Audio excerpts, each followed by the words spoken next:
Welcome to all my friends. I am Rakesh sir mechanical. आप लोग तो बहुत से लोग जानते भी होंगे, बहुत लोग नहीं भी जानते होंगे। तो आज हम लोग जो पढ़ने वाले हैं, लोगों को बहुत डर लगता है प्रोडक्शन प्रोसेस से, जो मैकेनिकल में बहुत इंपॉर्टेंट है।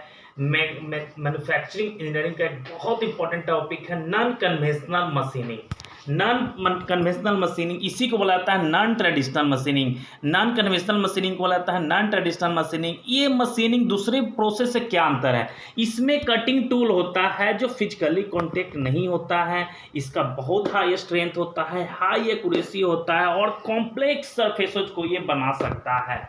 इसके बहुत सारे प्रोसेस है। पहला है ईसीएम, फिर है ईसीएम को इलेक्ट्रोकेमिकल मशीनिंग, फिर है ईडीएम, फिर है डब्ल्यूजेएम वाटर जेम मशीनिंग, फिर है USM ultrasonic machining, IBM ion beam machining, AGM abrasive jet machining, LBM laser beam machining, बहुत सारा। फिर है इलेक्ट्रॉन बीम मशीनिंग। ये सब नॉन कन्वेंशनल मशीनिंग है। आप लोगों को पता होगा नॉन कन्वेंशनल मशीनिंग का सबसे बड़ा बेस्ट चीज है कि इसमें कटिंग टूल नॉट कॉन्टेक्ट होता है। आप लोग मेटल कटिंग में देखे होंगे, मेटल फॉर्मिंग में देखे होंगे कि वहां cutting tool direct physically contact में आता है।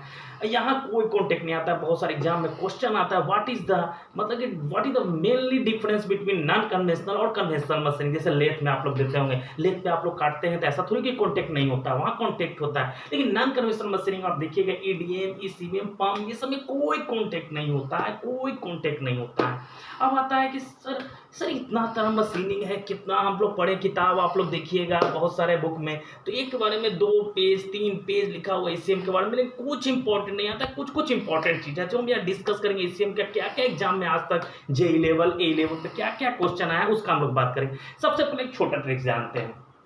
जहां तक आप लोग जानते हैं मशीनिंग प्रोसेस का मेटल रिमूवल रेट होगा। मेटल रिमूवल रेट का यूनिट होता है mm³ per मिनट, इसका यूनिट होता है। तो जैसे आप लोग मेटल रिमूवल रेट किसका ज्यादा होगा सर याद नहीं होता है, बहुत कंफ्यूजन पूछता है maximum metal removal rate in which non conventional machining.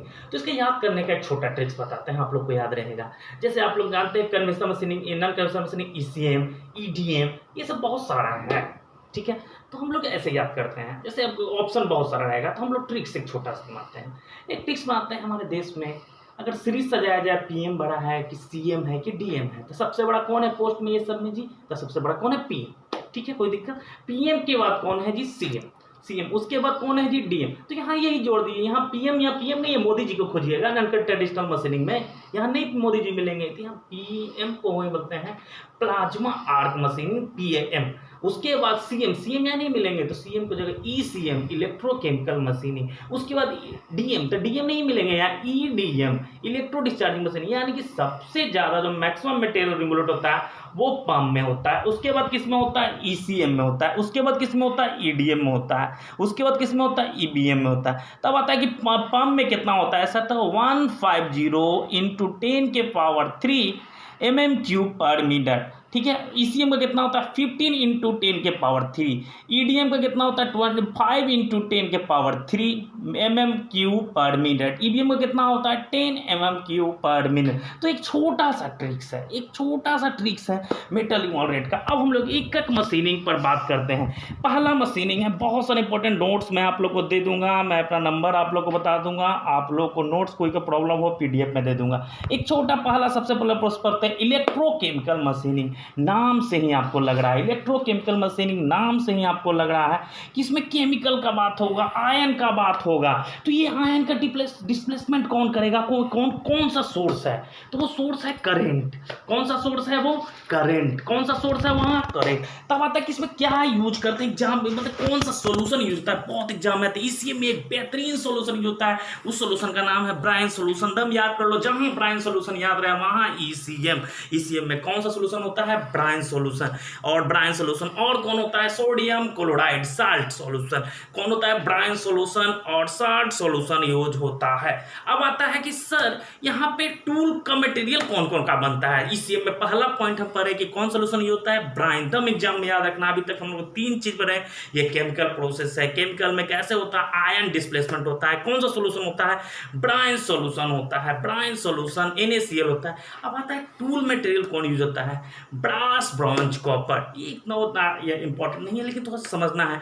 इसी में टूल मेटेरियल कौन होता है? Brass, bronze, copper. अब आता है कि सर दो चीज़ है, एक इलेक्ट्रोड है और एक वर्क पीस है, उसमें गैप कितना होता है? ऐसे रेंज होता है, लेकिन जो एग्जाम में हमारा पूछता है, एग्जैक्ट पूछता है, एवरेज पूछता है, तो 0.25 mm।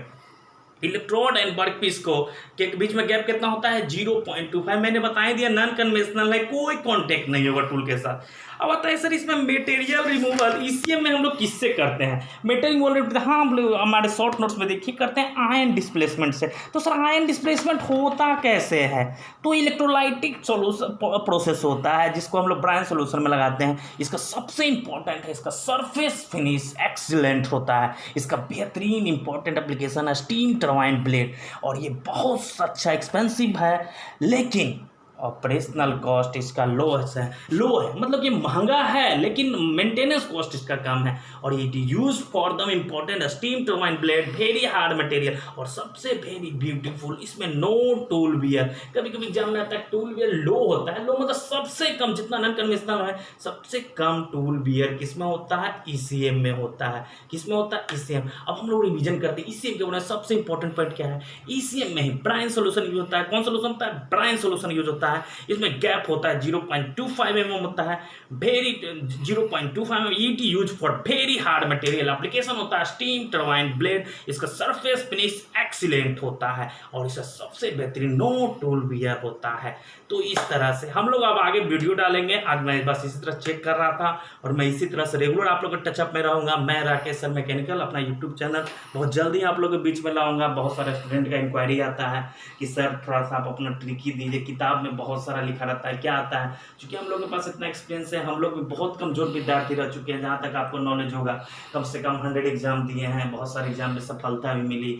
स्टार्टिंग स्टेज में पढ़ते थे इतने मोटे मोटे नोट्स, कभी इस कोचिंग का नोट्स ले आए, कभी इसका बुक पढ़ लिए, कुछ भी वगैरह वगैरह पढ़े, लेकिन एग्जाम नहीं निकलता था। जब स्मार्ट तरीके से 50-60 एग्जाम का पेपर जब कलेक्ट किया, उससे बनाया, तो पता चला कि अच्छा ये क्वेश्चन आता है, इस तरह से पढ़ना है। तो मैंने इस तरह से पढ़ना स्टार्ट किया, और मैं चाहता हूँ कि इसी तरह से आप लोग के बीच में मैं आपको हेल्प कर सकूँ। इसी के साथ मैं अपना ख़त्म करता हूँ। मैं Rakesh sir mechanical, good night.